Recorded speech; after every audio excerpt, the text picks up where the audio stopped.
Retirement के दिन जब सदानंद जी को उनके ऑफिस में विदाई दी जा रही थी तो उनके चेहरे पर एक असीम शांति थी।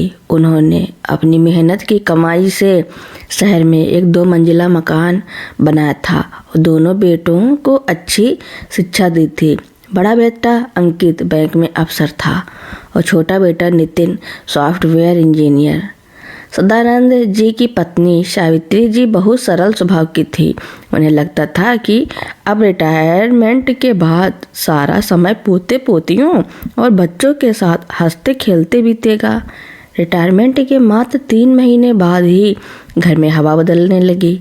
अंकित और उसकी पत्नी ने सदानंद जी से कहा, बाबूजी, आपका ऊपर वाला कमरा हम बच्चों के लिए स्टडी रूम बना रहे हैं। आप और माँ नीचे वाले छोटे स्टोर रूम के बगल वाले कमरे में शिफ्ट हो जाइए, वहाँ शांति रहेगी। सदानंद जी चुप रहे, पर सावित्री जी की आंखों में नमी आ गई।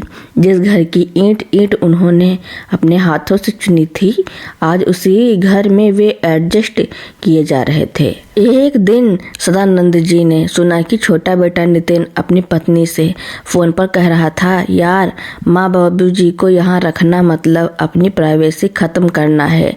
हर बात में टोकते हैं। ऊपर से अब बाबूजी की बीमारी का खर्चा भी बढ़ रहा है। भैया से कहूँगा कि अब आधा खर्चा वो उठाएं।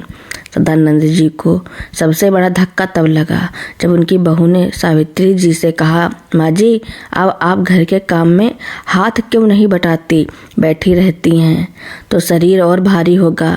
कल से बर्तन और सफाई वाली को हटा रही हूँ, आप थोड़ा देख लीजिएगा। सदानंद जी कमरे बाहर सब सुन रहे थे। उन्होंने देखा कि उनकी पत्नी, जो गठिया के दर्द से परेशान रहती थी, चुपचाप रसोई में बर्तन धोने चली गई। उस रात सदानंद जी ने एक कठोर निर्णय लिया। उन्होंने अगले ही दिन अपने एक पुराने वकील मित्र को फ़ोन किया। अगली सुबह नाश्ते की मेज पर सदानंद जी ने एक फाइल रखी। अंकित ने पूछा, क्या है ये बाबूजी, कोई वसीयत है क्या? सदानंद जी शांत स्वर में बोले, नहीं अंकित, यह इस घर के रेंट एग्रीमेंट के पेपर हैं। आज से इस घर का ऊपर वाला हिस्सा तुम दोनों भाइयों के नाम ही रहेगा। मैंने यह घर एक ट्रस्ट को किराए पर दे दिया है, जो यहाँ बुजुर्गों के लिए डे केयर सेंटर चलाएंगे। दोनों बेटे हक्के बक्के रह गए। नितिन चिल्लाया, ये आप क्या कह रहे हैं, हम कहाँ जाएंगे? सदानंद जी दृढ़ता से बोले, तुम दोनों कमाते हो, अपनी व्यवस्था खुद करो। मैंने अपनी पूरी जिंदगी तुम्हें बनाने में लगा दी, पर बदले में तुमने अपनी माँ को काम वाली और मुझे बोझ समझ लिया। जिस घर में मेरी पत्नी के आंसू गिरे, वो घर अब तुम्हारा नहीं हो सकता। बेटे बहुओं ने बहुत मिन्नतें की, बस सदानंद जी नहीं डिगे। उन्होंने बेटों को घर खाली करने के लिए 1 महीने का समय दिया। सदानंद जी ने सावित्री जी का हाथ पकड़ा और कहा, सावित्री, हमने पूरी उम्र दूसरों के लिए जी, अब बाकी की जिंदगी अपने लिए जिएंगे। उन्होंने अपनी पेंशन और जमा पूंजी से शहर के पास ही एक छोटा सा फार्म हाउस लिया, जहां वे अब चैन की सांस लेते हैं। उनके पास अब ना बेटों की कड़वी बातें थी और ना ही सेवा की झूठी उम्मीद।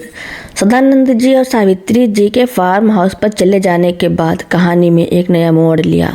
बेटों को लगा था कि बाबूजी भावुक होकर मान जाएंगे, लेकिन सदानंद जी इस बार पत्थर की लकीर बन चुके थे। जब सदानंद जी और सावित्री जी अपना सामान समेट कर टैक्सी में बैठने लगे तो अंकित की पत्नी यानी बड़ी बहू ने ताना मारते हुए कहा, देखते हैं बिना बच्चों के आप दोनों कितने दिन अकेले रह पाते हैं। जब तबीयत खराब होगी और पानी देने वाला कोई नहीं होगा, तब याद आएगी हमारी। सदानंद जी ने मुस्कुराते हुए सिर्फ इतना कहा, बेटा, प्यास लगने पर कुआं खोदना पड़ता है, दूसरों के रहम पर गला नहीं भिगोया जाता।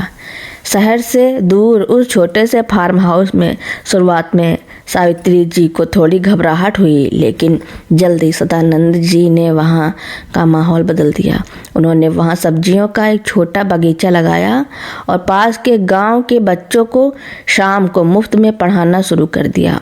सावित्री जी जो घर में घुट रही थी, अब वहाँ की ताज़ी हवा में स्वस्थ रहने लगी। उनके गठिया का दर्द भी कम होने लगा, क्योंकि अब वे किसी के ताने सुनने के तनाव में नहीं थी। इधर शहर में दोनों बेटों की मुश्किलें बढ़ गईं। अब तक उन्हें घर बना बनाया मिला था। बिजली का बिल, पानी का बिल और राशन की चिंता सदानंद जी की पेंशन से होती थी। अब उन्हें खुद किराए के फ्लैट में जाना पड़ा। घर का काम करने के लिए बाई रखी तो उसका खर्चा और नखरे अलग। अंकित और नितिन के बीच अब बात बात पर झगड़े होने लगे कि माँ बाबू जी थे तो सब कितना आसान था। एक दिन नितिन की पत्नी ने गुस्से में कहा, तुम लोग ही बेकार हो, कम से कम माँ को तो रोक लेते, सारा काम वही कर देती। तकरीबन 1 साल बीत गया। सदानंद जी का जन्मदिन था। दोनों बेटे सज धज कर हाथों में भूखे लिए और मिठाई लेकर फार्म हाउस पर पहुंचे। उन्हें लगा कि 1 साल में बूढ़े थक गए होंगे और अब घर वापसी के लिए गिड़गिड़ाएंगे। अंकित बोला, बाबूजी बहुत हुआ, अब आप और माँ अकेले यहाँ मत रहिए। चलिए, हम नया बड़ा फ्लैट ले रहे हैं, आप हमारे साथ रहिए। सदानंद जी ने चाय का घूंट लिया और शांत भाव से बोले, बेटा, हम यहाँ अकेले नहीं हैं। जो ये गांव के 20 बच्चे पढ़ रहे हैं, ये हमारा परिवार है। और रही बात साथ रहने की, तो तुम हमें साथ रखने नहीं बल्कि अपनी सुविधा के लिए बुलाने आए हो, क्योंकि तुम्हें अब एहसास हो गया है कि नौकरों पर भरोसा नहीं किया जा सकता और मुफ्त का मैनेजर बाबूजी और मुफ्त की रसोइयाँ माँ घर में नहीं है। नितिन ने पैर पकड़ने की कोशिश की, नहीं बाबूजी, हमें अपनी गलती का एहसास है। सदानंद जी ने उसे उठाया और कहा, गलती का एहसास तब होता है जब इंसान बिना किसी मतलब के माफ़ी मांगे। तुम आज भी सिर्फ अपना फ़ायदा देख रहे हो। जाओ, अपनी दुनिया बसाओ। हमने अपनी दुनिया इस मिट्टी और इन बच्चों में ढूंढ ली है। सावित्री जी ने पहली बार अपने बेटों की तरफ देखे बिना तुलसी के पौधे में जल डाला। उन्होंने समझ लिया था कि मोह की जंजीरें अब तक नहीं टूटती, तब तक इंसान आज़ाद नहीं होता। सदानंद जी ने अपनी पेंशन का एक बड़ा हिस्सा गांव के स्कूल के नाम कर दिया था। वे दोनों अब अभागे माता पिता नहीं थे, बल्कि उस इलाके के सबसे सम्मानित बुजुर्ग गुरुजी बन चुके थे। सदानंद जी और सावित्री जी ने अपने जीवन का नया अध्याय शुरू कर दिया था, लेकिन कहानी का अंतिम सबक अभी बाकी था। नीति ने ऐसी करवट ली कि बेटों को अपने किए का फल उसी तरह मिला जैसा उन्होंने अपने माता पिता के साथ किया था। समय बीतता गया। सदानंद जी ने फार्म हाउस के एक हिस्से में संस्कार पाठशाला खोल ली थी। वे अब केवल गांव के बच्चों को पढ़ाते ही नहीं थे, बल्कि आसपास के उन बुजुर्गों को भी अपने साथ जोड़ लिया था जिन्हें उनके बच्चों ने अकेला छोड़ दिया था। उनका फार्म हाउस अब अकेलापन का नहीं बल्कि उत्सव का केंद्र बन गया था। दूसरी तरफ शहर में अंकित और नितिन की जिंदगी बिखरने लगी थी। अंकित का बेटा आरव अब बड़ा हो गया था। उसने बचपन से अपने माता पिता को दादा दादी के साथ बदतमीजी करते और उन्हें घर से निकालते देखा था। वही संस्कार उसके मन में गहरे बैठ गए थे। एक दिन अंकित के घर में जोरदार झगड़ा हुआ। आरव ने अपने पिता अंकित से साफ कह दिया, डैड, मुझे अपनी पढ़ाई के लिए विदेश जाना है। आप यह फ्लैट बेच दीजिए और मुझे पैसे दीजिए। आप और मम्मी वैसे भी अब बूढ़े हो रहे हैं, किसी छोटे से 1 रूम सेट में शिफ्ट हो जाइए। आखिर आपने भी तो दादाजी के साथ यही किया था ना। अंकित के पैरों तले जमीन खिसक गई। उसे आज अपने ही शब्द गूंजते हुए सुनाई दिए जो उसने कभी सदानंद जी से कहे थे। हार कर शर्मिंदा और पूरी तरह टूट चुके अंकित और नितिन एक बार फिर फार्म हाउस पहुंचे। इस बार उनके हाथों में न मिठाई थी न बुके, उनकी आंखों में पश्चाताप के आंसू थे। उन्होंने देखा कि सदानंद जी और सावित्री जी वहाँ के बच्चों के साथ बैठकर हंस रहे थे। सावित्री जी पहले से कहीं ज़्यादा स्वस्थ और खुश दिख रही थी। नितिन रोते हुए सदानंद जी के कदमों में गिर पड़ा। बाबूजी, हमें माफ़ कर दीजिए। हमारे बच्चों ने हमारे साथ वही व्यवहार शुरू कर दिया है जो हमने आपके साथ किया था। अब हमें समझ आया कि हमने क्या खोया है। हमें अपने साथ रख लीजिए, हम आपकी सेवा करेंगे। सदानंद जी उठे। उन्होंने दोनों बेटों के सिर पर हाथ रखा, लेकिन उनके शब्दों में अब मोह नहीं था। वे बोले, बेटा, हमने तुम्हें माफ़ तो उसी दिन कर दिया था जिस दिन घर छोड़ा था, क्योंकि नफरत पालने की ताकत हमारे अंदर नहीं थी। लेकिन साथ रहना अब नामुमकिन नहीं है। तुमने जो बोया था उसकी फसल तो तुम्हें काटनी ही पड़ेगी। अगर हम तुम्हें आज फिर पनाह दे देंगे तो तुम कभी अपने पाप का प्रायश्चित नहीं कर पाओगे। सावित्री जी ने भी साहस जुटाया और कहा, बेटो, जाओ और अपने बच्चों को सुधारने की कोशिश करो। उन्हें बताओ कि बुजुर्ग बोझ नहीं जड़ होते हैं। हम यहाँ खुश हैं क्योंकि यहाँ हमें ज़रूरत के लिए नहीं, प्यार के लिए याद किया जाता है। अंकित और नितिन खाली हाथ वापस लौट गए। सदानंद जी और सावित्री जी ने एक दूसरे का हाथ थाम लिया। उन्होंने साबित कर दिया था कि बुढ़ापा लाचारी का नाम नहीं है। अगर आपके पास स्वाभिमान और साहस हो। उस दिन के बाद उस इलाके में सदानंद जी का फार्म हाउस स्वाभिमान कुटीर के नाम से मशहूर हो गया, जहां हर बुजुर्ग को सिर उठाकर जीना सिखाया जाता था। स्वाभिमान कुटीर की ख्याति अब दूर दूर तक फैल चुकी थी। सदानंद जी ने एक नया नियम बनाया था। यहाँ कोई भी बुजुर्ग असहाय बनकर नहीं आएगा, बल्कि अपनी किसी न किसी कला या हुनर के साथ आएगा। कोई मिट्टी के बर्तन बनाता, कोई बच्चों को संगीत सिखाता, तो कोई बागवानी करता। एक शाम फार्म हाउस के गेट पर एक महंगी गाड़ी आकर रुकी।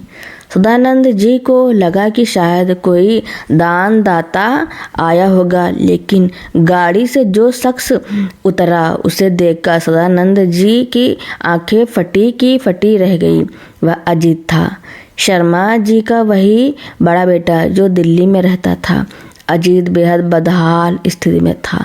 उसने सदानंद जी के पैर छुए और रोते हुए बोला, अंकल, मैंने सुना है कि आप यहाँ बुजुर्गों को नई जिंदगी दे रहे हैं।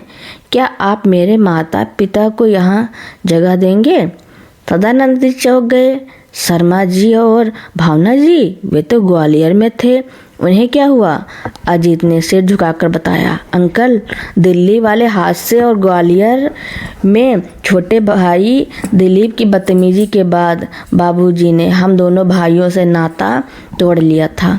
उन्होंने अपनी सारी संपत्ति ट्रस्ट को दे दी और खुद गायब हो गए। अब मुझे अपनी गलती का एहसास हो रहा है। मेरी पत्नी प्रिया ने मुझे छोड़ दिया और मेरा सारा पैसा लेकर भाग गई। अब मेरे पास ना घर है ना परिवार। मैं अपने माता पिता को ढूंढ रहा हूँ ताकि उनसे माफ़ी मांग सकूँ, पर वे मिल नहीं रहे। तभी अंदर से शर्मा जी लाठी टेकते हुए बाहर आए। उनके पीछे भावना जी भी थी।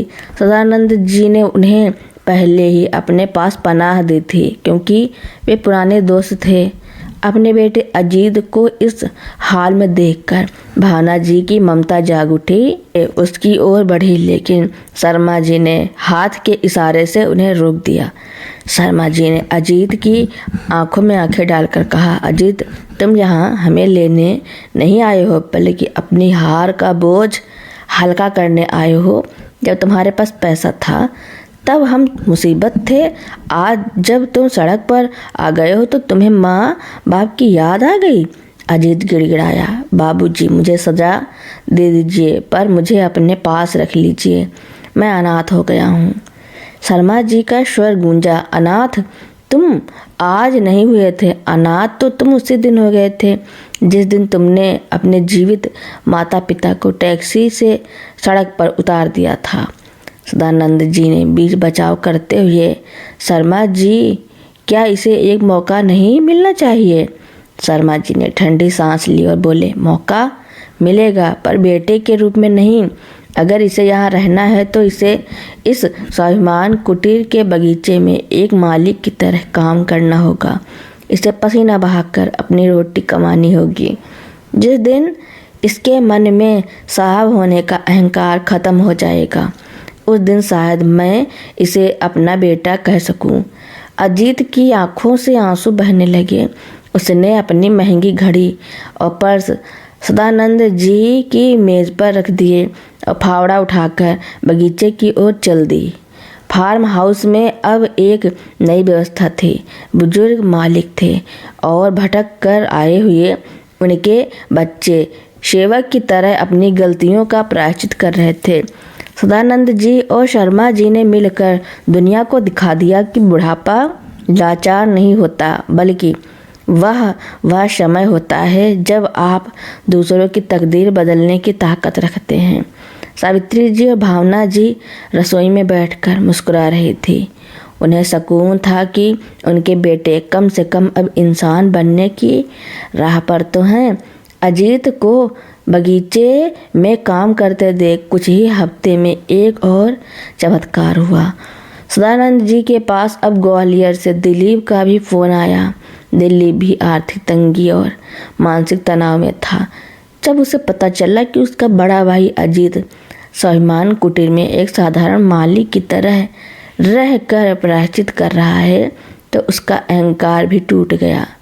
दिलीप भी अपनी पत्नी अमिता और बच्चों के साथ फार्म हाउस पहुंचा। अमिता, जो कभी अपनी सास भावना जी को घर की नौकरानी समझती थी, आज उसी रसोई की चौखट पर खड़ी थी जहां भावना जी बड़े प्रेम से बच्चों के लिए खाना बना रही थी। शर्मा जी और सदानंद जी ने मिलकर एक बड़ा फैसला लिया।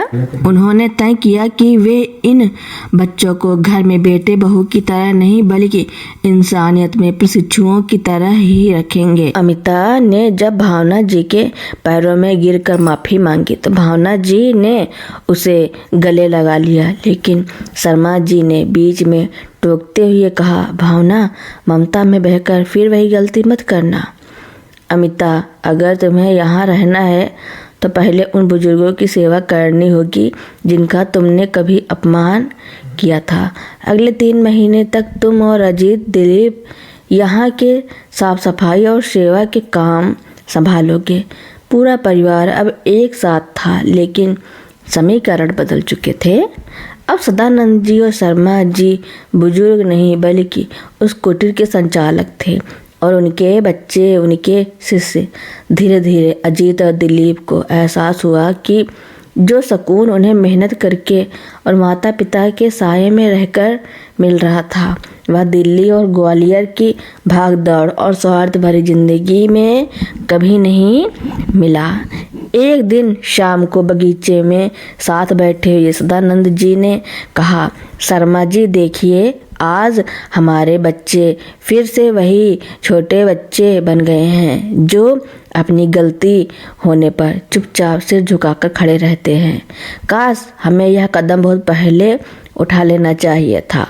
शर्मा जी बोले, सदानंद, जब तक हम खुद को लाचार समझते रहेंगे, दुनिया में कुचलती रहेगी।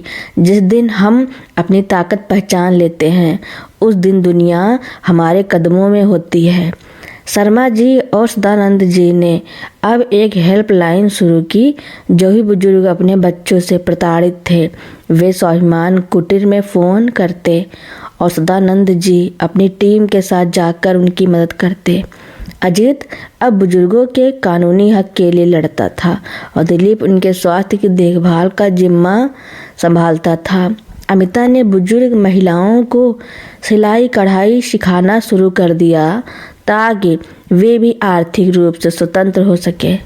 स्वाभिमान कुटीर अब एक ऐसा संस्थान बन चुका था जिसकी चर्चा सरकार तक पहुंच गई। लेकिन इस कहानी का सबसे भावुक और प्रेरणादायक हिस्सा तब आया जब सदानंद जी ने एक विरासत सभा बुलाई। सभा में आसपास के गांवों के सैकड़ों लोग और कई शहरों के बुजुर्ग आए हुए थे। मंच पर सदानंद जी और शर्मा जी बैठे थे। उनके सामने नीचे जमीन पर उनके दोनों बेटे अजीत और दिलीप और बहू नमिता बैठे थे। यह दृश्य अपने आप में एक संदेश था कि माता पिता का स्थान हमेशा ऊपर होता है। सदानंद जी माइक पर आए और बोले, आज मैं अपनी वसीयत की घोषणा करने जा रहा हूँ। सब लोग सोच रहे होंगे कि यह फार्म हाउस और मेरी पेंशन अब किसे मिलेगी। अंकित, दिलीप और अमिता के कान खड़े हो गए। पुराना लालच कहीं न कहीं एक पल के लिए जाग उठा। सदानंद जी ने अपनी फाइल खोली और बोले, मैंने यह फैसला लिया है कि मेरा यह फार्म हाउस और शर्मा जी की जमा पूंजी आज से एक कम्युनिटी ट्रस्ट की संपत्ति होगी। हमारे जाने के बाद यहाँ ना मेरे बेटों का हक होगा ना शर्मा जी के बेटों का। यहाँ केवल उन बुजुर्गों का हक होगा जिनके पास कोई सहारा नहीं है। अंकित और दिलीप सन्न रह गए, लेकिन इस बार उनके मन में गुस्सा नहीं बल्कि एक गहरी शर्मिंदगी थी। सदानंद जी ने आगे कहा, हाँ, मेरे बेटों को यहाँ रहने का हक जरूर मिलेगा, लेकिन केवल कर्मचारी के तौर पर। अगर वे ईमानदारी से यहाँ सेवा करेंगे तो ट्रस्ट उन्हें उतना वेतन देगा जिससे वे सम्मान के साथ अपनी रोटी खा सके। मैंने इन्हें महलों का मालिक नहीं, सेवा का सेवक बनाया है। सभा के पास अजीत अपने पिता शर्मा जी के पास गया और हाथ जोड़कर बोला, बाबूजी, आज आपने हमारी आखिरी उम्मीद भी छीन ली। लेकिन सच कहूँ तो आज मुझे पहली बार ऐसा लग रहा है कि मेरा बोझ हल्का हो गया। अब मुझे संपत्ति की चिंता नहीं, बस आपके आशीर्वाद की चिंता है।